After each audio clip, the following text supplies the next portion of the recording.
You can see that I have a pipe,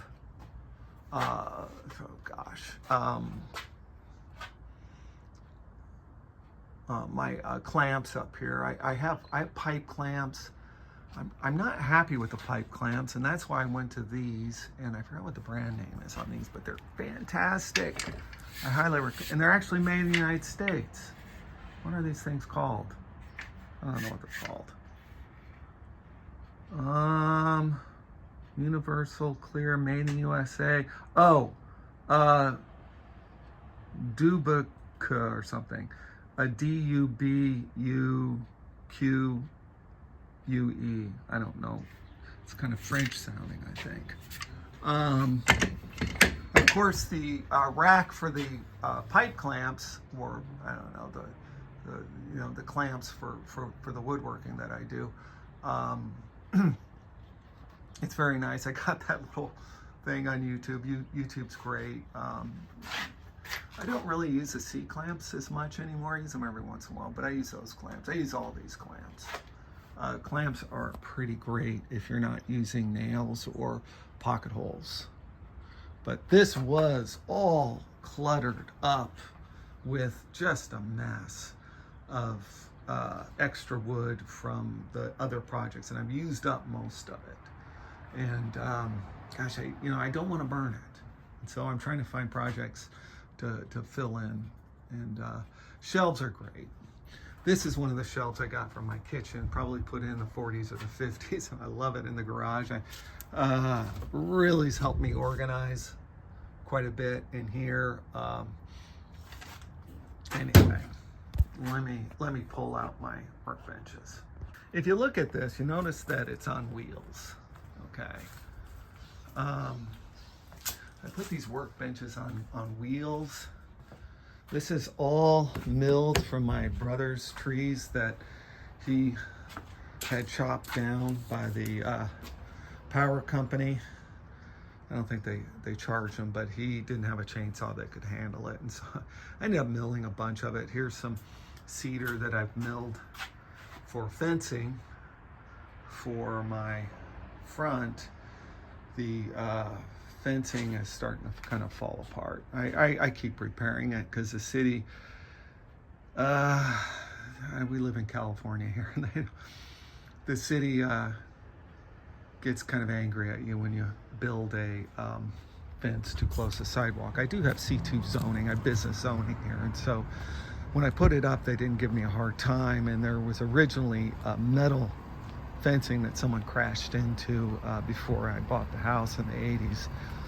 But you can see the fencing, it's not doing great. There's a bunch of pieces that need to be changed. Here's a piece I put on, but look how rotten it is. It's all dry rotty here. And so I need to just rip off all the pieces of wood that need to be fixed. It's kind of a mess. The guy who helped me with it, and this was kind of before I really started doing a lot of my own woodworking. My dad helped me a lot with doing a lot of the projects I've done, and my brother Tom has helped me with the cabinet making. I'm very knowledgeable. Can't beat a metal post. The metal posts don't rot. But you can see on the fence, I've made a lot of repairs. I haven't painted them yet. I probably have rebuilt that fence, the gate, at least twice. I'm just going to make a few patches on this house. Anyway, this episode is brought to you by Doc Howie Tutoring. If you need help with physics or even writing, if you're in high school and you're preparing to take the SAT, you probably want to do well in your advanced math and English classes. Anyway, back to the garage. So I'm going to start by cleaning out the bottom of this. I don't know if you can see the wood chips of the chop saw. So here's my Jessom table router setup. Pretty nice, actually. It's a mess. Don't worry, I'm cleaning all this off before I start working. I use that to round off edges. I just finished that a dog house sort of situation for my dog, who seems to like to be on the front porch, and is getting older, and so I wanted to make sure she was comfortable. Anyway, I took this plastic shield off. You can see it's kind of cleaned out in there better. Look at the mess that came out. It wasn't really that bad, but I'm going to be starting that project on the cabinet above the refrigerator soon, so I want to be ready for that. This is my 3.5-inch piece of pressure treated wood that I use to stack wood on.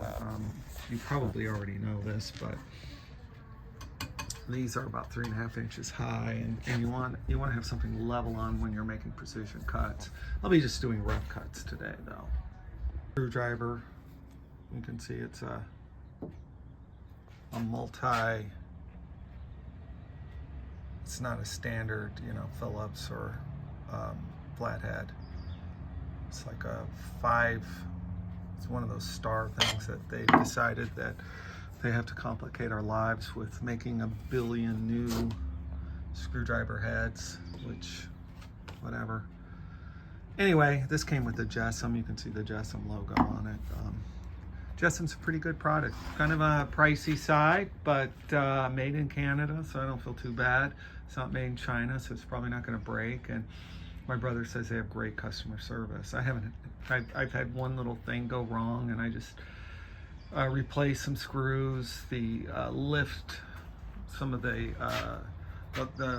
lift came unattached, and I just had to put some new screws in and tighten it up.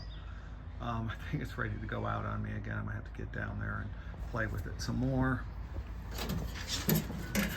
It's right in here. I had to tighten up something with that one right there, and if you look around, there's another one on the other side. So anyway, hopefully it's not this one, but that one's a little easier to get to. I have to say I like it. They're my summer filled. I don't know if you can see this or not. They're my Sommerfeld, 2 sets of my Sommerfeld router bits. I really like Sommerfeld. I don't know how high quality. It's not like, I don't think they're as high as Amana, but the packaging on these is so nice. Look at this. Look how nice that is. It's wonderful. And then they got little magnets. I don't know if you can see that. Yeah, little magnets. Hold the top on. And you can see what a disaster I am about my workbenches. I kind of get to the end of the day and I run out of steam. I do sweep the floor. There's one of my dust piles. And I'll re-sweep this. It's mostly just to make sure that there are no nails on the ground. Here's my portable drill. Look at the battery pack right there. I vowed I never would have got one of these, but it sure is convenient.